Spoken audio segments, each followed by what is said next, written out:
कहीं आप भी तो नया फ़ोन आते ही अपना पुराना फ़ोन किसी अजनबी के हाथ में बेचने के नहीं सोचते? तो ज़रा रुकिए। तो रुको जरा, सबर करो।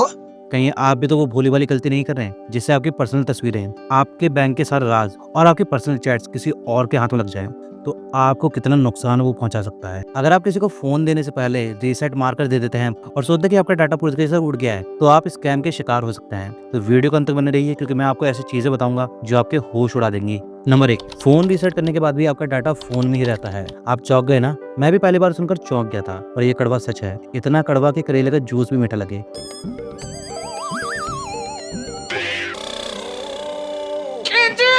जब आप अपने फ़ोन को रीसेट करते हैं, तो आपका वो डाटा पूरी तरीके से डिलीट नहीं होता, बल्कि वो अपनी जगह बदल लेता है। असल में जो फ़ोन का ऑपरेटिंग सिस्टम होता है, वो आपके डाटा को बस हाइड कर देता है। वो डाटा उसकी मेमोरी में अपनी जगह पर ही रहता है। बस फ़ोन को उसके लोकेशन का एड्रेस पता नहीं होता, जिस वजह से आपका जो फ़ोन है, वो पूरी तरीके से खाली दिखाता है। देखो, टेक्निकल भाषा में कहूँ, जब भी आप अपना फ़ोन रीसेट करते हैं, तो फ़ोन की इंटरनल मेमोरी में डाटा के लिए बनाए गए इंडेक्सिंग को हटा दिया जाता है। इस वजह से फ़ोन को लगता है कि वो जगह खाली हो चुकी है, लेकिन असल में आपका जो डाटा है, वो वहीं पे छुपा रहता है और किसी को पता नहीं चलता। और यही एंट्री होती है डाटा थीव्स की, जो डाटा रिकवरी सॉफ्टवेयर का इस्तेमाल करके आपके पुराने फोटोज, वीडियोस, बैंक डिटेल्स और आपके जो पर्सनल चैट्स हैं, वो वापस ला सकते हैं आपके फोन से भी। आप समझे क्यों ये डाटा रिकवरी सॉफ्टवेयर दुनिया भर में इतने ज्यादा पॉपुलर हैं? ये सिर्फ फोन के साथ ही नहीं, आपके SD कार्ड, पेन ड्राइव और यहाँ तक कि आपके हाई स्पीड SSD के साथ भी कर सकते हैं। सोचते देखिए, आपने अपनी लाइफ के सारे राज एक पेन ड्राइव में रखे हैं, वो खो गई और उसको रिकवर कर लिया गया। डर लगता है ना? एक रिसर्च के मुताबिक 60 से 70% फोन जो रीसेट किए जाते हैं, उनमें से डाटा रिकवर करना बहुत आसान है। तो अब करें क्या?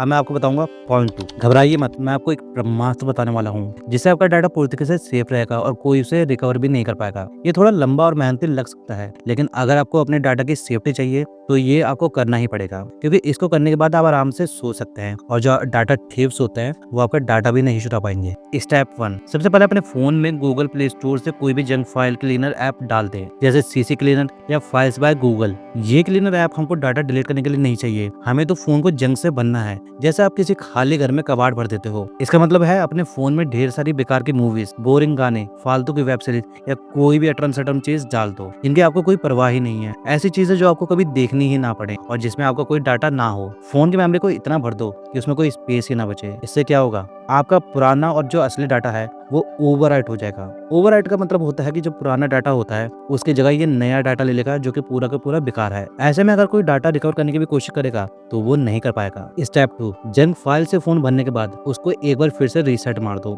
इससे आपके फोन में मौजूद जितनी भी जंक फाइल्स हैं, वो डिलीट हो जाएंगी और साथ ही आपका जो ओरिजिनल डाटा है, उसको रिकवर करना ऑलमोस्ट इम्पॉसिबल हो जाएगा। सोचिए, आपने पहले खाली जगह पे कूड़ा भरा, उसको फिर हटा दिया, अब वहाँ पे सिर्फ वो उसकी कूड़े की स्मेल ही रहेगी। थोड़ा लॉजिकल है ना? स्टेप 3, अगर आप और भी सेफ्टी चाहते हैं, यानी कि अगर आपको डाटा और भी ज्यादा सेफ रखना है कि उसको कोई रिकवर ना कर पाए, तो इस प्रोसेस को बार बार दोहराएं, यानी कि जंक फाइल्स डालें, रीसेट करें, और अगर आप में हिम्मत है तो 2-3 बार तो ये कर ही लो, क्योंकि मुझे पता है कि थोड़ा थका हुआ और थोड़ा सा ये पेचीदा काम है, लेकिन ये आपके सेफ्टी को बनाए रखेगा। आप जानते हैं कि ये सब जरूरी क्यों है? सोचिए, अगर आपके पर्सनल फोटोज, आपके बैंक अकाउंट डिटेल्स या आपके सीक्रेट चैट्स किसी गलत हाथ में पड़ जाए तो क्या होगा? उनका गलत इस्तेमाल हो सकता है, आपको ब्लैकमेल किया जा सकता है, या आपके बैंक अकाउंट तक पे खतरा आ सकता है। साइबर क्राइम के इस जमाने में, जहां हर दिन लाखों लोगों का डाटा चोरी होता है, वहां पे आप अपने डेटा को सेफ रख सकते हैं। अब अगर डाटा सेफ्टी की बात करें, तो इंडिया में बहुत सारे लोग होते हैं जो Xiaomi के स्मार्टफोन यूज करते हैं, जिसमें डाटा ब्रीच की काफी ज्यादा संभावना होती है। तो लोगों के मन में सवाल ये आता है कि Xiaomi कभी स्टॉक एंड्रॉइड फोन क्यों नहीं लॉन्च करता? Xiaomi ने किया था और ये फोन बहुत तगड़ा था, लेकिन Xiaomi ने ये सीरीज क्यों बंद की? इसका जवाब आपको अगली वीडियो में मिलेगा। तो अगर आपको और भी इन्फॉर्मेशन चाहिए, तो मैं आपको मिलूंगा उस वीडियो में।